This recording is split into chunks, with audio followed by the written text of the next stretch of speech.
Hello guys, আসসালামু আলাইকুম। শাম্মিস daily blog থেকে আবার একটি নতুন ভিডিও নিয়ে আসলাম সকাল সকাল। আর এই তো আজকে আমি সকালে কী রান্না করব আর কি করব সেটা আপনাদের সঙ্গে শেয়ার করব। তো প্রতিনিয়তই কিন্তু আমরা ভাত খেয়ে থাকি, তো মাঝে মধ্যে কিন্তু একটু ভাতটাকে চেঞ্জ করে অন্য কিছু খাইতে হয়। তাই তো ভাবলাম যে আজকে একটু বউখুদা রান্না করব। আর বউখুদা হয়তো অনেকেই বলতে পারেন নামটা, আর অনেকেই বলতে পারেন না। অনেকেই বলেন যে খুদের ভাত, বউ ভাত। তো আমরা কিন্তু সচরাচর গ্রামের মানুষ বউখিদা বলেই থাকি।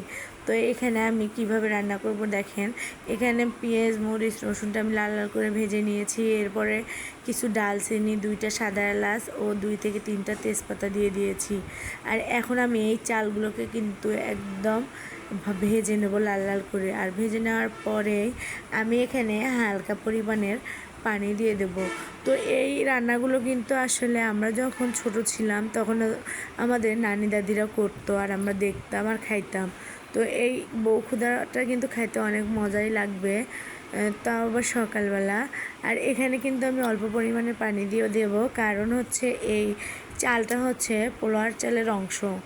এই কারণে এখানে অল্প পরিমাণে পানি দিয়ে আমি এখন এগুলোকে ঢেকে রাখবো। আর চালটা যত ভাজবেন তত কিন্তু ঝরঝরে হবে একদম বউখুদাটা। তো আমি এখানে ঢেকে রাখলাম, আর এরপরে উঠাই দেখি আমার পানিটা শেষ হয়ে গেছে। তো এখন আমি এটাকে উল্টে দেবো। আর দেখেন আমার বউখুদাটা কিন্তু একদম ঝরঝরে হচ্ছে। আরও ভাজা ভাজা করব, যত ভাজবো তো তত ভালো লাগবে। এরপরে এটার যে ঘ্রাণ বের হয়ে গেছে, আমার তো এখনই খেতে ইচ্ছে করতেছে, তো এখনও হয়নি। তো এটার সঙ্গে যদি একটু ছানা না থাকে তাহলে কিন্তু ভালো লাগে না, হয়তো বা শুটকি ছানা, বেগুন ছানা, আলু ছানা। তো আমি আজকে এখানে করব পটল ছানা। আর এই পটল ছানার ভিতরে আমি দিয়ে দিয়েছি কয়েকটা রসুনের কোয়া ও 1 পিস আলু। এটা দিয়ে আমি আগে এগুলোকে তেলে ভেজে নিচ্ছি। আর তেলে ভেজে নেওয়ার পরে আমি এখানে অল্প পরিমাণে পানি দিয়ে সিদ্ধ দিয়ে দেবো। আর এখন কিন্তু আমার পটল আলুটাও সিদ্ধ হয়ে গেছে। আর এখানে আমি আজকে ছানা করব কাঁচামরিচ দিয়ে। সেই কাঁচামরিচগুলো এখন আমি বাটনাতে ছেনে নেব, কারণ এগুলো যদি পাটাতে ছানা করা যায় তো আরও ভালো হয়।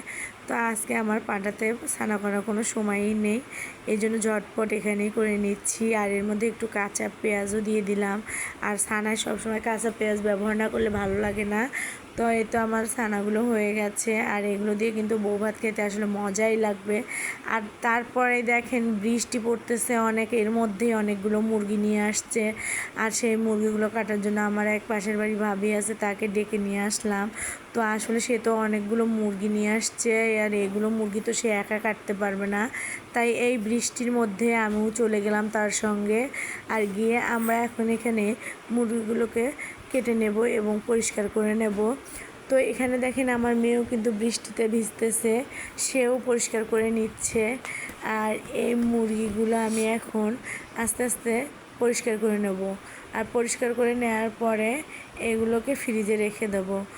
তো গাইজ, আজ এ পর্যন্তই। আপনাদের যদি ভিডিওটি ভালো লেগে থাকে তাহলে কমেন্টস, লাইক, শেয়ার করে অবশ্যই আমাকে সাপোর্ট করবেন। তো আজ এ পর্যন্তই। আপনারা সবাই ভালো থাকবেন। আল্লাহ হাফেজ।